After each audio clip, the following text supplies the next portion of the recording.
ठाकुर जी की लीला चरित्र सुनने से पुण्य की प्राप्ति होती है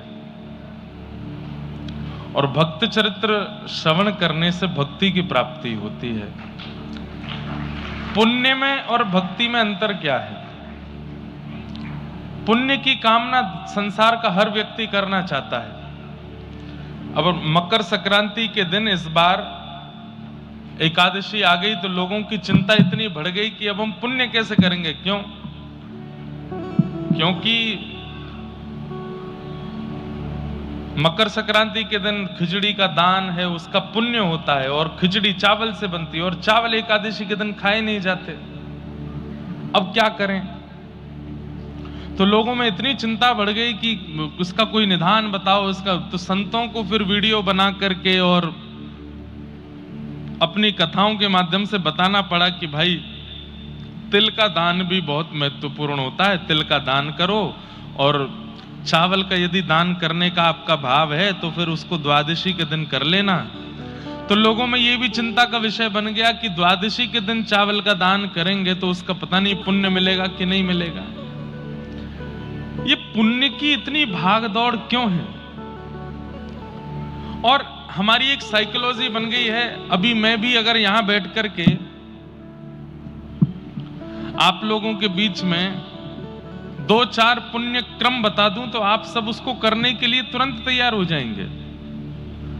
अभी कुछ अलग सा बता दिया जाए कि घर पर जाइएगा, इतने प्रकार के अन्न और दाल को इकट्ठे करके और उसको किसी ब्राह्मण को दान करने से ये फल की प्राप्ति होगी, तो आप सब करने लगोगे। ये ताली बजाने वाली बात नहीं है। हम जो बात समझा रहे हैं उसको समझा कीजिए। देखो, जब ताली नहीं बजानी हो तब अगर आप बजाओगे ना तो फिर ये लगेगा कि बात समझ में नहीं आ रही है। इसलिए पहले पूरी बात समझिए। तो हम क्या कह रहे हैं? भैया पीछे वाले नहीं, कथा नहीं सुनानी, हमको भी तो सुनाई दे हमारी आवाज। ऐसा तो कुछ करो। एक तो इतनी दूर है चेन्नई कि हमारा माइक नहीं आया साथ में, इतनी दूर से। तो यहीं का माइक है तो हमको सिस्टम सेटिंग समझ में कम आ रही है थोड़ी। अब हमको ऐसा लग रहा है मैं बोल यहां रहा हूं, आवाज वहां से आ रही है और आवाज आ भी रही है तो यहाँ जनरेटर चल रहा है कान के पास, उसकी आवाज इतनी आ रही है। अब इतनी शांति में हमको कथा कहना अच्छा लगता है कि बिल्कुल शांति रहे, तब मन से भाव प्रकट होते हैं। तो हम क्या कह रहे हैं वो सुनिए। पुण्य की प्राप्ति के लिए इतनी होड़ क्यों है हम लोगों में? अभी वैकुंठ एकादशी के दिन तिरुपति बालाजी में लाखों लोगों की भीड़ होगी। उसमें बालाजी के दर्शन की इच्छा कम है। वो वैकुंठ द्वार खुला है, उसके अंदर से जाना है, उसकी इच्छा ज्यादा है। क्यों? क्योंकि वैकुंठ द्वार से निकलेंगे तो वैकुंठ की प्राप्ति हो जाएगी। कर्म सुधारने नहीं है, व्यवहार सुधारना नहीं है, विचारों में पवित्रता लानी नहीं है, लेकिन जिससे भी वैकुंठ की प्राप्ति हो वो सारे पुण्य करने हैं। ये कैसे संभव हो जाएगा? ये तो वही बात हो गई कि बच्चा पढ़ाई नहीं करता लेकिन प्रिंसिपल को घूस दे करके, डायरेक्टर को पैसे खिला करके और क्लास टीचर को पेरेंट्स के द्वारा फोर्सफुली करवा करके पास हो रहा है। पास तो हो जाओगे लेकिन बिना अध्ययन किए पास करने पर आगे चल करके जो दुविधा और संकट का सामना करना पड़ेगा, अनपढ़ हो तो फिर आगे कुछ भी समझ में तो आएगा नहीं, भली डिग्रियां कितनी भी ले लो। आज भारत में अधिकतर लोग, धार्मिक लोग पुण्य की डिग्री लेने पर तुले हुए हैं। कुछ नहीं तो एक बार, महाराज जी महीने में 2 बार खाटू श्याम जाते हैं हम, महाराज जी 6 महीने में 1 बार सबको लेकर के तिरुपति जाता हूं, मैं सबको तिरुपति दर्शन कराता हूं, 2-2 लड्डू सबको दिला के लाता हूं, महाराज जी 2-3-4 दिन में 1 बार हम इतना दान करते हैं, पुण्य करते हैं। ये क्यों?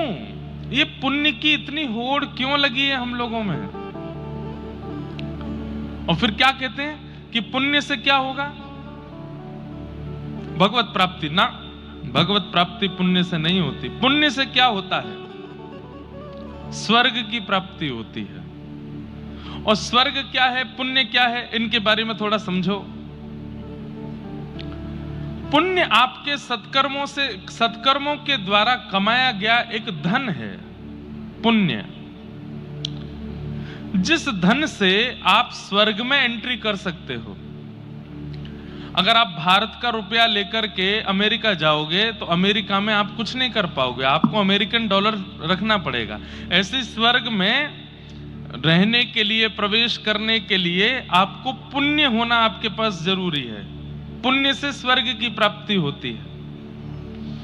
यहां पर किया गया सत्कर्म, यहां किया गया दान, यहां किया गया उपकार, यहां किया गया गरीब कन्याओं का विवाह, असहाय बालकों की पढ़ाई की फीस, संतों को जिमाना, ब्राह्मणों को जिमाना, आश्रम बनवा देना, पंखे लगवा देना, लाइट लगवा देना, उस पर अपना नाम लिखवा देना, सप्रेम भेंट, इन सबसे पुण्य की प्राप्ति होती है। और ये सारे पुण्य आपको स्वर्ग लेकर के जाते हैं,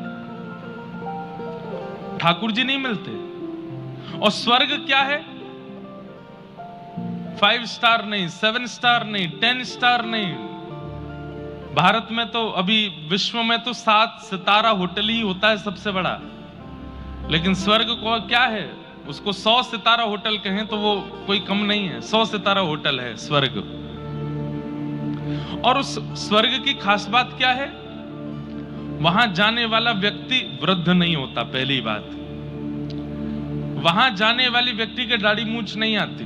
वहां जाने वाला व्यक्ति सदा युवा बना रहता है। वहां जाने वाला व्यक्ति कितना भी खा ले पेट नहीं भरेगा। वहां जाने वाला व्यक्ति कितना भी पी ले उसकी प्यास नहीं बुझेगी। वहां जाने वाला व्यक्ति कितना भी दौड़ ले वो थकेगा नहीं।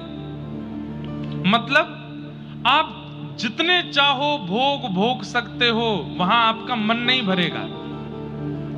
स्वर्ग में ऐसा भी है, अभी मन हुआ इडली खानी है, तुरंत इडली बन के आ जाएगी। मन हो गया कि मुझे तो डोसा खाना है, डोसा आ जाएगा। मन हो गया कि नहीं मुझे गुजराती पाना है, तो गुजराती प्रकट हो जाएगा। और वो भी ऐसा नहीं कि इसमें नमक कम है, मिर्च, जैसा आपके जीव को चाहिए वैसा स्वाद होगा। ये होता है स्वर्ग में। लेकिन क्षीणे पुण्य मर्तलोकम विशंति, आप जितने पुण्य करके गए उन सबसे स्वर्ग मिलेगा। लेकिन हर क्षण जितनी देर आप स्वर्ग में रहते हैं उतने आपके पुण्य घटते चले जाते हैं।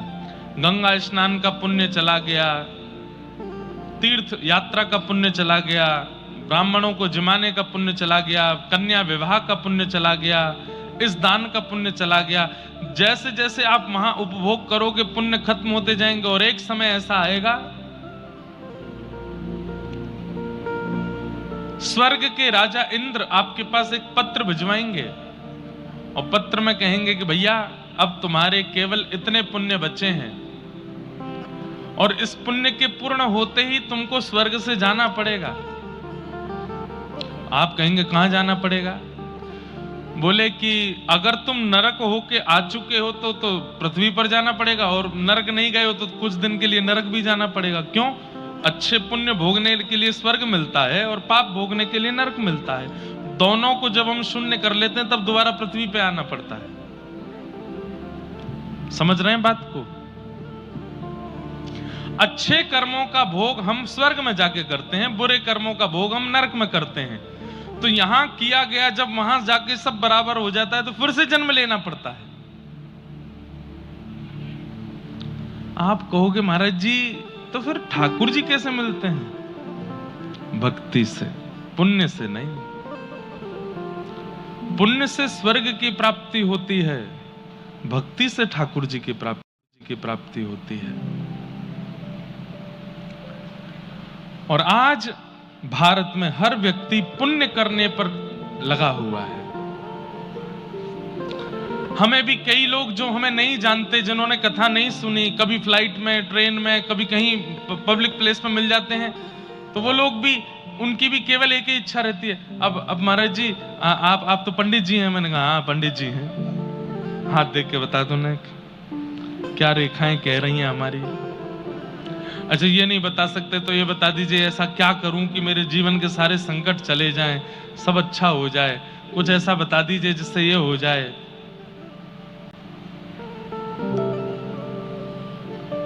ये पुण्य की कामना में हम इतने लगे क्यों हैं?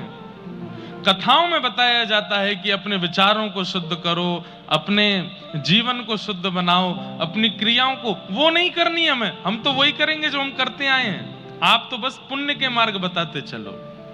मतलब वो वाली बात हो गई कि कोई वैद्य के पास जाकर के बोला कि मेरे को शुगर है, मैं मीठा नहीं छोड़ सकता, लेकिन आप कोई दवाई बताते जाओ जिससे मेरी शुगर भी कंट्रोल रहे और मैं मीठा भी खा सकूं। दुनिया में ऐसी कोई दवाई नहीं बनी जो आप दवाई भी खाते रहो, मीठा भी खाते रहो, शुगर आपकी स्किप भी ना हो, सब होगा।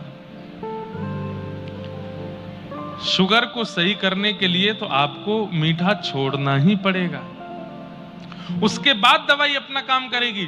पुण्य दवाई है। पुण्य भी काम तब तक नहीं करता जब तक व्यक्ति अपने विचार और कर्मों को शुद्ध नहीं बनाता।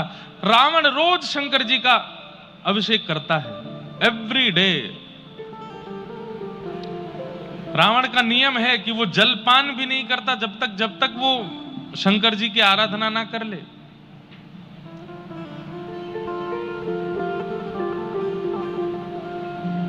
अरे स्वयं नई नई स्तुतियां बना करके शंकर जी के सामने गाता है।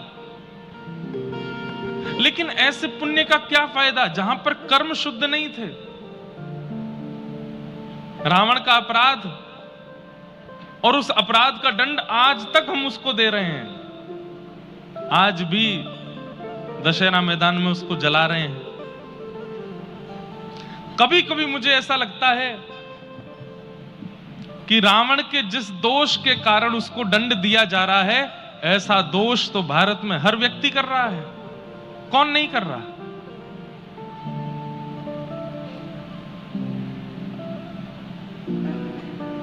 लेकिन क्योंकि रावण की प्रचलित कथा है इसलिए रावण दोषी है, और हमारा सब छुपा हुआ है इसलिए हम दोषी नहीं है।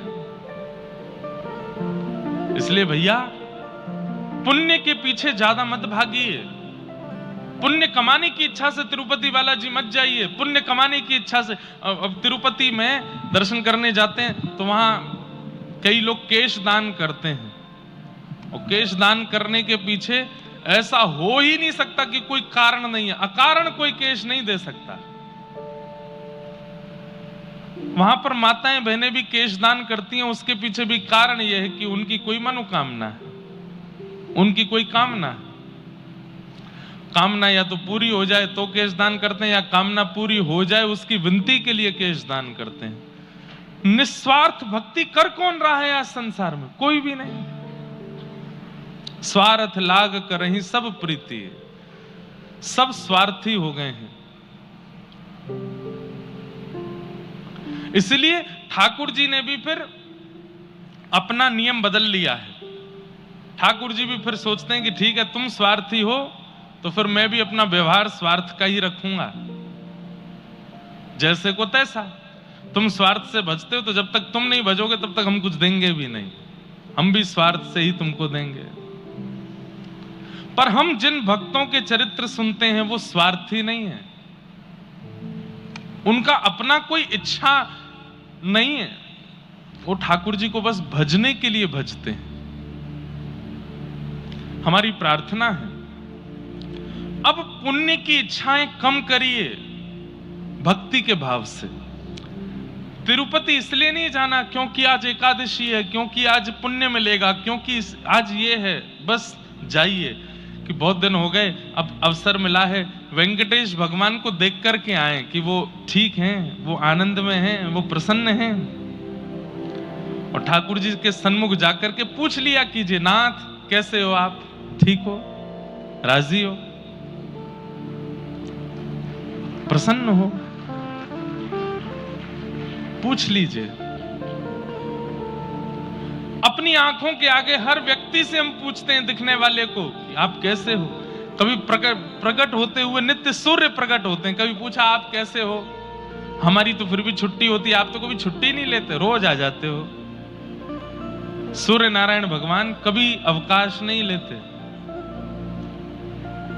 देवताओं में दो देव ऐसे हैं जिनका कभी अवकाश नहीं होता, एक सूर्य देव, एक पवन देव। ये नित्य रहते हैं और सब जगह इनकी उपस्थिति है। तो भक्ति में प्रविष्ट होइए, पुण्य की इच्छा, पुण्य कर्म कीजिए। मैं भी करता हूं, हवन करता हूं, यज्ञ करता हूं, अनुष्ठान करता हूं, व्रत करता हूं, नियम करता हूं, लेकिन इन सबके पीछे कोई इच्छा नहीं होती। इच्छा केवल एक ही होती है, ठाकुर जी आप राजी रहो, आप प्रसन्न रहो, बस। हमारे पंडित जी कभी संकल्प भी करवाते हैं तो संकल्प में भी कभी कहते हैं कि मांग लीजिए, आपके मन की जो भी इच्छा हो वो मांग लीजिए। हर व्यक्ति उस समय सोच ही लेता है, मेरे पिताजी ठीक हो जाएं, मेरे बच्चे ऐसे हो जाएं, मेरा ये काम बन जाए, मेरा ये हो जाए, वो हो जाए। हर व्यक्ति सोच लेता है संकल्प लेते समय।